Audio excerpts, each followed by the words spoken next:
Hey my lovely viewers, আসসালামু আলাইকুম। আজকের পর্বে আপনাদের সাথে শেয়ার করতে এলাম বিয়ে বাড়ির স্টাইলে রুই মাছের কালিয়া। বিয়ে বাড়ির সব ইনগ্রিডিয়েন্টস ব্যবহার করব না, কিন্তু স্বাদ এবং দেখতে সেই রকমই হবে। আশা করছি আপনারা পুরো ভিডিওটি দেখবেন, আপনাদের অনেক ভালো লাগবে। ভালো লাগলে নতুন হলে অবশ্যই কিন্তু সাবস্ক্রাইব করে যাবেন। তবে চলুন শুরু করা যাক। রুই মাছের কালিয়া করার জন্য আমি এখানে 5 পিস রুই মাছ নিয়ে নিয়েছি।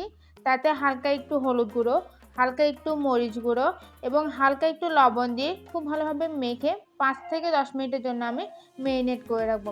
আপনারা চাইলে এটা ওভারনাইটও রাখতে পারেন, কিন্তু যেহেতু মাছ ইনস্ট্যান্ট করা যায় সেজন্য আমি 5 থেকে 10 মিনিট মেরিনেট করে তারপর এটাকে সরিষার তেলে ভাজা করে নিচ্ছি। আপনারা চাইলে রেগুলার খাওয়ার তেলেও ভাজা করে নিতে পারেন। একটি প্যানে তেল দিয়ে তেলটা খুব ভালোভাবে গরম করে তারপর আমি এক এক করে মাছগুলো দিয়ে দিলাম।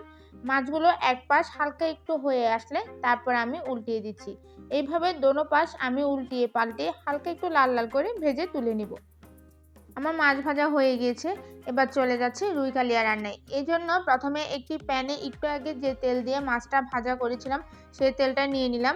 তারপর এখানে দিয়ে দিয়েছি 1/4 চা চামচ পরিমাণ কালো জিরা, 1 কাপ পরিমাণ পেঁয়াজ বাটা, 1 চা চামচ করে হলুদ বাটা এবং রসুন বাটা এবং কয়েকটা তেজপাতা দিয়ে খুব ভালোভাবে একটু নেড়ে চেড়ে নিচ্ছি।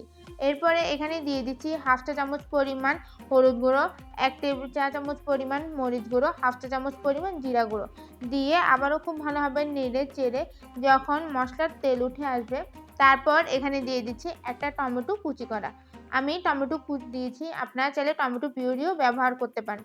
টমেটো কুচি দিয়ে আবারও খুব ভালোভাবে নেড়ে চেড়ে 2 মিনিট মশলাটাকে কষিয়ে নিয়ে তারপর এখানে দিয়ে দিয়েছি 1/2 কাপ পরিমাণ টক দই। টক দই দিয়ে ঢেকে দিলাম 2 মিনিটের জন্য। 2 মিনিট পর ঢাকনা খুলে দেখতেই পাচ্ছেন মশলার কালারটা কি দুর্দান্ত হয়েছে।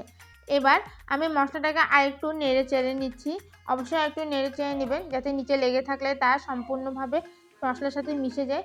খুব ভালোভাবে নেড়ে চেড়ে নেওয়ার পর আমি এখানে দিয়ে দিচ্ছি আগে থেকে ভেজে রাখা মাছগুলো।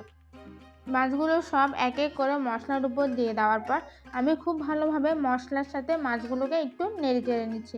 অবশ্যই কিন্তু মাছ আগে খুব ভালোভাবে একটু কষিয়ে নেবেন, সেই ক্ষেত্রে কিন্তু মাছটার টেস্ট দ্বিগুণ হয়ে যাবে। মশলা এবং মাছ খুব ভালোভাবে নেড়ে চেড়ে আমি 2 মিনিটের জন্য ঢাকা দিয়ে দিলাম কষিয়ে নিতে।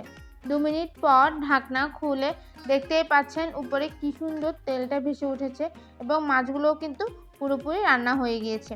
এবার কয়েকটা কাঁচামরিচ এবং 1 চা চামচ পরিমাণ বাটার দিয়ে তারপর আমি এটাকে ঢাকা দিয়ে দিলাম আবারও 2 মিনিটের জন্য। আপনারা চাইলে বাটারের জায়গায় ঘিটাও ব্যবহার করতে পারেন। আমি বাটার দিয়ে আবারও 2 মিনিটের জন্য ঢেকে দিলাম। 2 মিনিট পর ঢাকনা খুলে এই তো তৈরি হয়ে গেল রুই মাছের কালিয়া। দেখতে যেমনটা দুর্দান্ত, খেতে তেমনটাই সুস্বাদু।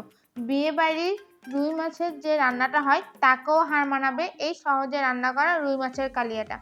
আমি উপরে হালকা একটু ধনিয়া পাতা দিয়ে নিজের মতো করে পরিবেশন করছি। আশা করছি আমার দেওয়া আজকের এই রুই মাছের কালিয়া আপনাদের অনেক ভালো লেগেছে। ভালো লাগলে অবশ্যই কিন্তু লাইক করে যাবেন, কমেন্টে জানাবেন কেমন লাগলো, বন্ধুদের সাথে শেয়ার করবেন আর চ্যানেলে নতুন হলে সাবস্ক্রাইব করে বেল বাটনটি অবশ্যই প্রেস করে দেবেন যাতে আমার পরবর্তী রেসিপি নোটিফিকেশন খুব সহজেই পেয়ে যান। আল্লাহ হাফেজ।